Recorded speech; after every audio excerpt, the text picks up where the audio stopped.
Hola a todos, muchas gracias a los organizadores de este nuevo simposio y muchas gracias especialmente al profesor Matteo Mancini por haber aceptado mi intervención en esta nueva edición. Yo quería hablarles hoy de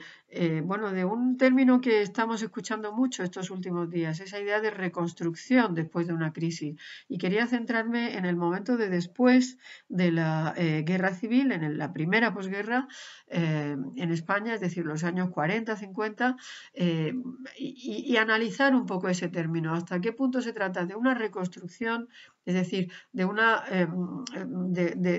rehacer un país que ha estado deshecho después de la guerra, o de reinventar ese país, de construir un país que tiene que servir a unos objetivos nuevos. Después de la guerra civil, efectivamente, se empiezan a aparecer mapas como este, Héroes de la Cruzada, la victoria de Franco, son las leyendas que pueden ver a un lado y al otro. Efectivamente, todo el territorio español parece estarse cubriendo de hitos arquitectónicos que de alguna manera quieren rememorar todas esas victorias, hechos culminantes de la Guerra de Liberación de España, como dice la leyenda de la derecha. Es curioso que sea a través de la arquitectura como se hace eso y es curioso que se tomen algunos elementos de la arquitectura tradicional que difícilmente pueden relacionarse de una manera muy directa o muy concreta con las victorias de Franco, como la Puerta de la Justicia de la Alhambra de Granada, por ejemplo. En todo caso, el pasado es claramente un elemento del que tomar ejemplos y del que tomar, digamos, legitimidad simbólica para esa reconstrucción de un país nuevo, de un país que tenía que servir a los objetivos del régimen fascista del general Franco. Esta foto es muy llamativa, muy significativa. El desfile de la Victoria de Madrid del 19 de mayo nos puede hablar un poco de esa idea de reconstruir, reinventar, un poco al estilo de las arquitecturas efímeras de los triunfos, ¿no?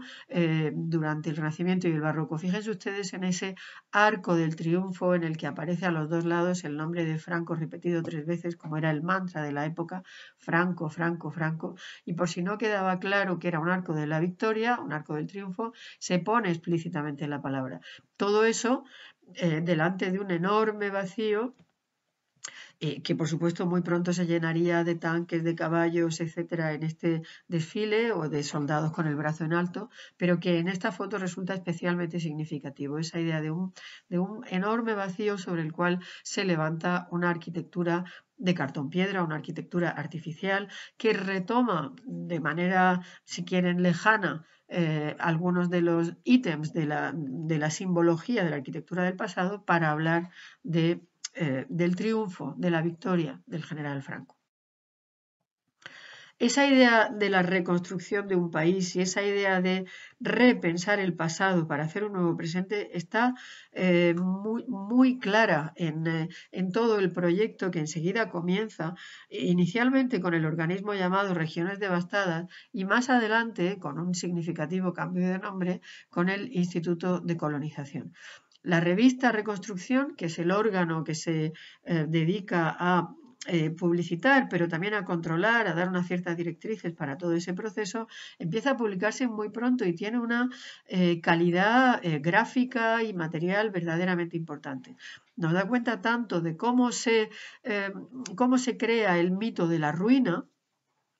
de esa ruina como evocadora del sufrimiento de los mártires de la cruzada, pero también cómo se publicita esa idea de la reconstrucción del país o de la construcción de un país nuevo que tiene muy en cuenta los grandes hitos del pasado y que por supuesto personaliza absolutamente en la figura del caudillo, como pueden ver en el número de la derecha de junio del 41, todo ese deseo de proteger al pueblo, de darle nueva vivienda, etcétera, etcétera. Claro, algunos momentos del pasado son más atractivos que otros. Es evidente que el Escorial se convierte en uno de los grandes hitos, en uno de los grandes mitos que son continuamente evocados. Y quizá el ejemplo mejor, más claro, es este Ministerio del Aire que se construye en Madrid, que se convierte en uno de los grandes proyectos constructivos del Madrid de la posguerra y que, bueno, pues todavía sigue estando en pie y podemos contemplar en Moncloa. Pero quizá lo más significativo en ese deseo de construir o remodelar el país, reconstruirlo en función de crear un país diferente y nuevo, tenga que ver con el esfuerzo que hace el Instituto de Nueva Colonización para hablar de un país pristino, puro, limpísimo, que justamente además coloniza toda una serie de territorios, pero coloniza también culturalmente, visualmente, toda la Nueva España. Uno de los ejemplos más claros es este ejemplo del gran arquitecto Alejandro de la Sota, es uno de los grandes arquitectos del momento, muchos de ellos, como veremos también Fernández del Amo, muchos de los mejores arquitectos del país trabajan en ese Instituto de Nueva Colonización, conocedores perfectamente del movimiento moderno, pero conocedores también de la tradición española. Este es un pueblo, Esquivel, absolutamente de nueva planta, muy cerca de Sevilla, con ese plano en forma como de abanico, con dos grandes edificios, uno de ellos, por supuesto, la iglesia, en ese contexto del nacionalcatolicismo. Son pueblos que hablan de una España esencial, de una España pura, como digo, pristina, blanca, nueva, que rehace la tradición para convertirla en algo metafísico, que convierte el mundo de la arquitectura rural en algo absolutamente sofisticado y lleno de alusiones a la geometría de las vanguardias, pero también de la gran tradición. Son pueblos, como ven, además mitificados, sublimados perfectamente por estas fotos del magnífico Joaquín del Palacio, Kindel, que, bueno, pues que recrea con esa idea, como digo, de casi mística, ¿no? de arquitectura metafísica, todo ese nuevo esfuerzo que después, por supuesto, se vería reflejado en la revista Reconstrucción, que estaría en manos de todos los arquitectos de la época y que daría también visibilidad a ese gran esfuerzo del país por reinventarse. Como ven, es como si la arquitectura tradicional se mezclara, se maclara a la perfección con el movimiento moderno, retomando una serie de elementos, digamos, más o menos folk, como por ejemplo la rejería,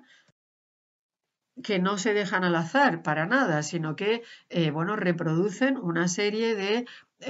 prototipos que se estudian y se catalogan en la propia revista Reconstrucción. Como ven, la iglesia de este pueblo, de Esquivel, puesto que se trata de un pueblo que está cercano a Sevilla y puesto que se trata de respetar y reeditar las tradiciones locales, pues tiene una especie de evocación de la Giralda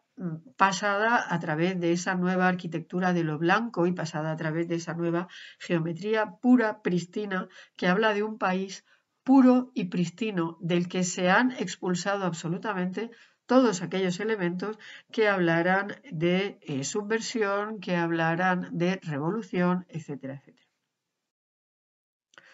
Si hay un pueblo también que en ese sentido resulta significativo es el San Isidro de Albatera, en la provincia de Alicante,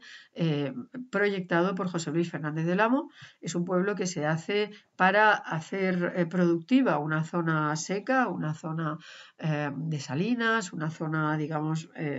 difícilmente explotable por la agricultura, pero que hay un empeño en hacerlo así. Pero hay además otra idea clave, no solamente esa idea de hacer productivo todo el territorio justamente en ese contexto de autarquía, una vez que, por supuesto, el país tiene que ser autosuficiente.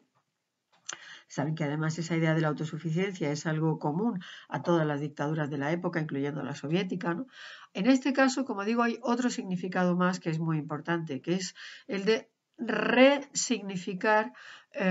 un lugar concreto como el de Albatera, donde había habido uno de los campos de concentración más conocidos durante la guerra y durante los primeros años del franquismo. José Luis Fernández del Amo, uno de los grandes arquitectos y uno de los que tienen una mayor sensibilidad en todo caso por el movimiento moderno y por la pintura y la escultura moderna, no por casualidad sería después, a partir del año, digamos en los años 50, sería el gran director del Museo de Arte Contemporáneo, que no pudo llegar nunca a inaugurar como él hubiera querido. José Luis Fernández del Amo hace, por ejemplo, poblados como este de Vegaviana, en Cáceres, muy cerca de la frontera portuguesa, donde podemos ver cómo todo está al servicio de esa idea de belleza que al mismo tiempo quiere ser útil y práctica a una población a la que se quiere llevar al campo para crear una nueva manera de entender la producción agrícola en el país, pero también la familia, también digamos, la idea de estructura social. Como ven, imágenes absolutamente sublimadoras de ese entorno rural al cual se quiere llevar ahora a toda la población para hacer producir trigo, para hacer producir cereal, para ese necesario repunte poblacional que hacía falta después de la guerra civil. La idea, digamos, la otra cara de la moneda era, por supuesto, presentar a la ciudad como el conjunto de todos los males, como el lugar donde se produce la perversión, el pecado, el lugar donde, por supuesto, se habían producido también los grandes movimientos sociales, las grandes revoluciones en los años de la República. Fíjense en este famosísimo cartel de la película Surco, que por otro lado fue una película que tuvo problemas incluso para estrenarse, a pesar de ser de un director conocido falangista, Nieves Conde, pero en donde se ve muy claramente esa idea de la ciudad como el lugar del mal y, bueno, que cuando atrae a los pobres campesinos, como van en este caso, si conocen la película sabrán que acaban todos, digamos, perdiendo esa pureza que traían de su vida en el campo y, bueno, pues acabando en un territorio, digamos, de perversión, de destrucción, de muerte, de pecado. Ahora, si hay un pueblo que realmente ejemplifica mejor que otros todo ese esfuerzo de reconstrucción y de reinvención absoluta del país, es quizá el poblado que conocemos como Barriada en Almería, del año 44, en el que intervienen Carlos Fernández de Castro, Francisco Prieto Moreno, Antonio Cámara Niño y José Luis Fernández del Amo, muy jovencito todavía, en donde, bueno, lo que se hace es recrear absolutamente, con la idea de que está en el sur, con la idea de que está en Almería, al otro lado del estrecho, pues una especie de fantasía moruna que, bueno, en todo caso era muy publicitada como un pueblo que tenía todas las condiciones de higiene y que servía para mejorar las condiciones de vida de una población que estaba viviendo en cuevas con, digamos, con todos los inconvenientes que eso significaba. No solamente de higiene, por supuesto, también de orden público. Aquí se trataba de trazar algo que sirviera para controlar a esa población, para tenerla, por supuesto, protegida y mejor instalada, y en eso entra esa idea del dictador bondadoso que cuida de su población, pero también para tenerla, por supuesto, controlada. Esa idea de una arquitectura medio moruna, como pueden ver, se resalta absolutamente en estas fotografías de Torremolina, perdón, y en la maqueta que hemos visto hace un momento. Pero esa idea de lo moruno queda en todo caso contrastada con el deseo de catolicidad absoluto que, por supuesto, prevalece en ese contexto del nacionalcatolicismo. Esta es una foto procedente del Archivo General de la Administración del día en el que se inaugura esa barriada de Almería. Todas las inauguraciones en la época, por supuesto, comenzaban, digamos, con o incluían, no sé si siempre era al principio, pero incluían una bendición y una presencia del clero. Y por supuesto, en este caso, digamos, el punto culminante de la ceremonia tenía que ver con esa idea de ese momento de la entrega de llaves a esa población absolutamente empobrecida que procedía de las cuevas y que, bueno, pues a través de esa entrega de llaves y entrega de vivienda, iba en teoría a proceder a una vida mejor gracias a la intervención de ese régimen que vemos aquí perfectamente representado con estos mandatarios cubiertos de medallas. Creo que el contraste es absolutamente explícito entre esa mujer vestida de negro, absolutamente empobrecida, y estos mandatarios que entregan el documento al otro lado de la mesa con la presencia del sacerdote detrás, con el niño de falange al lado, etc. Claro, ¿cuál era el objetivo también? El objetivo último. No solo se trataba de dar vivienda, no solo se trataba de hacer que el país fuera más productivo, se trataba de hacer también que el país se convirtiera en una población cautiva. Creo que la foto es lo suficientemente explícita. Muchas gracias a todos.